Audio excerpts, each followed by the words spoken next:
Bom dia a todos, alunos, professores e todos aí que irão acompanhar mais essa aula de Geografia para os 8º anos do ensino fundamental dos anos finais. Nós vamos dar uma sequência da aula anterior, que é sobre o tema... Vamos lá, semelhanças e diferenças entre América e África. Aliás, é uma pergunta, né? Pergunta. Semelhanças e diferenças entre América e África? Parte 2. E o Sidney abrilhantando a aula como sempre, meu amigo. Sempre. O rei dos memes. O Sidney, a gente tá pedindo pra ser ele, pra gente participar dos memes. É verdade. Aliás, ele podia dar uma aula só de memes, né? Assim, como fazer o meme, ia ser legal. Lá, viu? Fechou. A habilidade da aula de hoje, EF08GE20B. Analisar as desigualdades sociais e econômicas de países e grupos de países da América e da África. Relacionar com as pressões sobre a natureza e a apropriação de suas riquezas e discutir as consequências para as populações desses países e impactos para a biodiversidade. A unidade temática dessa aula é Natureza, Ambientes e Qualidade de Vida. O objeto de conhecimento, identidades e interculturalidades regionais. Estados Unidos da América, América Espanhola e Portuguesa e a África. Muito bom! E aí eu trouxe um vídeo aí que eu até coloquei momento curiosidade, né? Não é aula de ciências, não é aula de biologia, mas é um ser que faz parte aí, né, do continente africano, principalmente quando a gente fala aí do deserto do Saara, né? Então é muito legal. E também em homenagem ao meu amigo Alex Boca, que disse que o animal preferido dele é o camelo. Então, tá aqui, Alex, aí, trouxe aí o camelo para sua homenagem. Então vamos lá pro vídeo?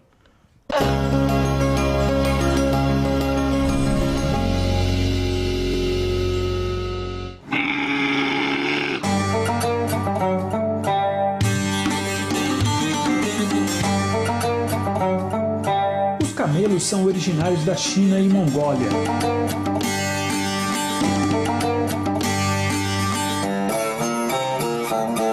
Durante muito tempo foram utilizados pelo homem como meio de transporte e muito dos avanços culturais e econômicos conquistados na antiguidade só foi possível graças a eles. Acredita-se que a provável data de domesticação do camelo foi há milhares de anos.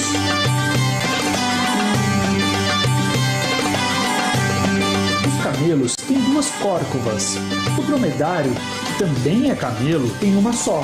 Eles medem cerca de 3 metros, com 50 centímetros de cauda, e ele pode alcançar até 600 quilos.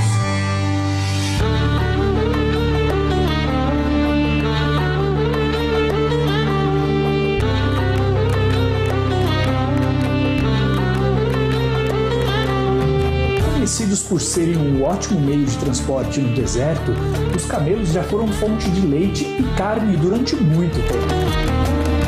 O leite de camelo é extremamente nutritivo, contém até 10 vezes mais ferro e 3 vezes mais vitamina C do que o leite bovino.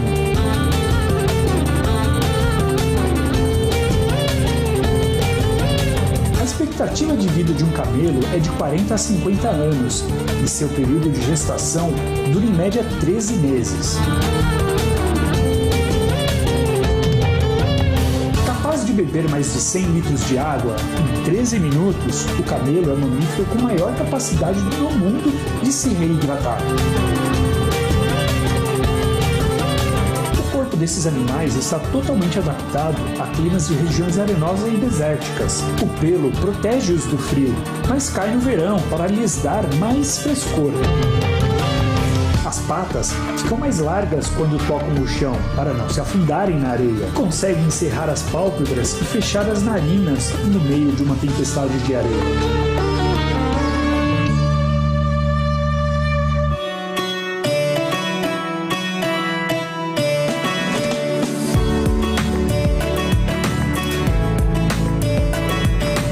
No Brasil, esses animais foram introduzidos no Nordeste em 1859, quando 14 camelos vieram da Argélia com experimentos de animais de carga e tração. Isso porque são mais resistentes e não morreriam com facilidade em períodos de rigorosas secas. No entanto, por falta de cuidados, os animais não se adaptaram bem às condições naturais brasileiras e passaram a ser uma atração turística.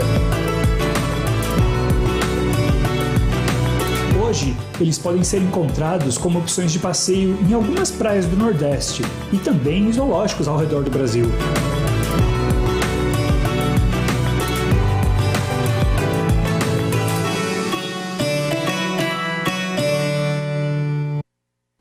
Gostou do vídeo? Nossa, eu fiquei abismada com a empolgação do nosso querido Boca. Nossa, ele mandou vários WhatsApp aqui, quase perdi aí a hora. Olha lá a animação. Não precisa agradecer não, Alex. Isso é uma homenagem pra você, que nós te amamos muito, tá? Coração pro Alex agora, Coração né? pro Alex. Coração Mas pro no Alex. final da aula, coração. Isso. Ah, mas a gente Tá bom. tem que mandar pro Luiz Fernando. E Luiz Fernando, eu vou te convidar pra uma aula de geografia aqui, pra você falar do safari da África que você fez, ó. Você postou aí, então a gente vai cobrar isso de você, entendeu? Manda aí o seu contato aí no nosso Instagram. Isso. É que a gente vai entrar em contato com você. Nossa, e é sério que mesmo, hein? chique! Estão falando sério.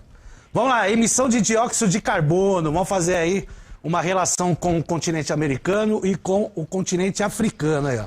Então nós temos na América aí, principalmente na América do Norte, né? Um destaque maior para os Estados Unidos, principalmente, né? Junto aí com o Canadá, né?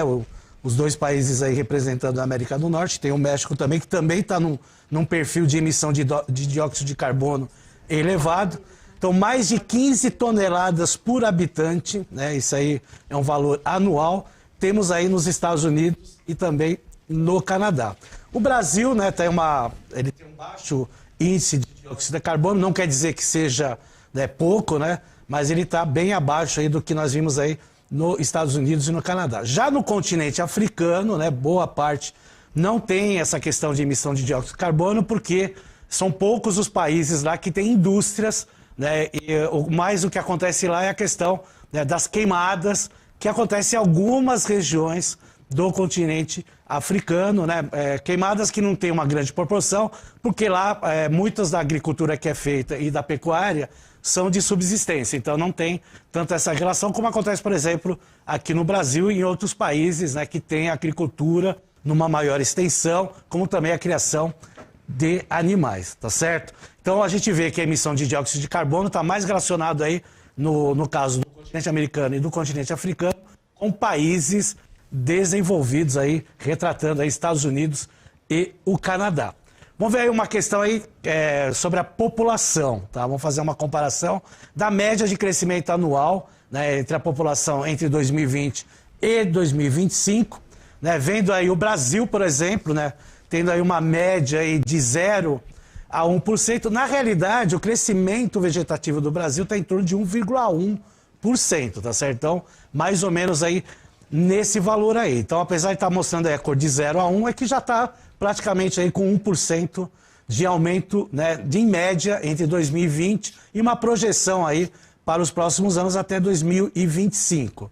Né? E boa parte dos países do continente americano tem esse crescimento da população anual nessa faixa que está o Brasil, né, entre 0 a 1 mais ou menos. Quando nós vamos para o continente africano, a gente percebe que o crescimento vegetativo da população ainda é muito elevado nesse continente. Então, boa parte dos países estão aí entre 3 a 4 ou a 2 a 3% anuais de crescimento, né? Para os padrões mundiais, ainda é um valor elevado, né? Porque a média, né, do mundo hoje de crescimento vegetativo está em torno de 1,6%, 1,7%. Então, o continente africano, ele ainda se destaca aí pelo grande contingente populacional que cresce anualmente. Por exemplo, a Nigéria, ela cresce em torno aí de 6 a 7% ao ano a sua população.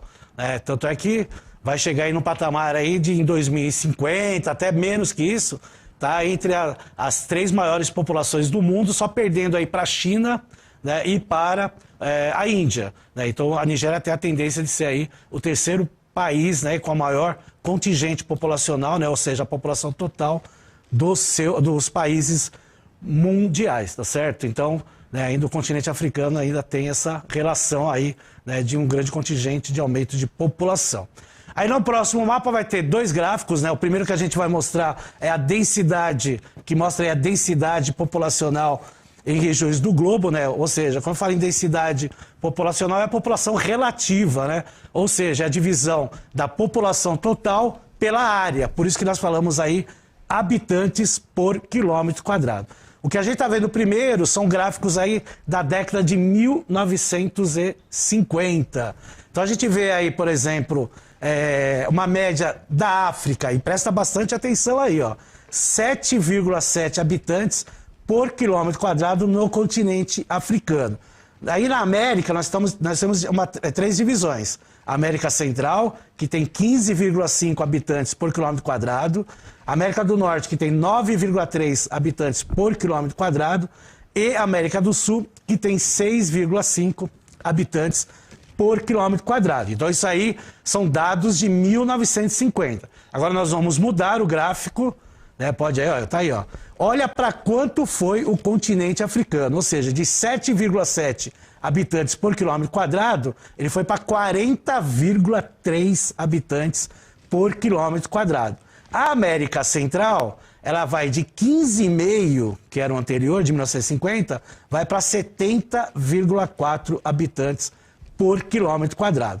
A América do Norte, que estava em 9,3, foi para 19,1 habitantes por quilômetro quadrado. E a América do Sul, onde está o Brasil, ele vem aqui, né, do perfil aí de 6,5 habitantes por quilômetro quadrado, indo para 23,8%. Então a gente vai dar um destaque aí para o continente africano, né? Olha quantas vezes, né? São mais ou menos aí quase 6 vezes mais, né, o aumento aí, né, da população relativa, ou seja, da distribuição por quilômetro quadrado do continente africano. Porque a gente viu anteriormente o crescimento vegetativo anual em porcentagem.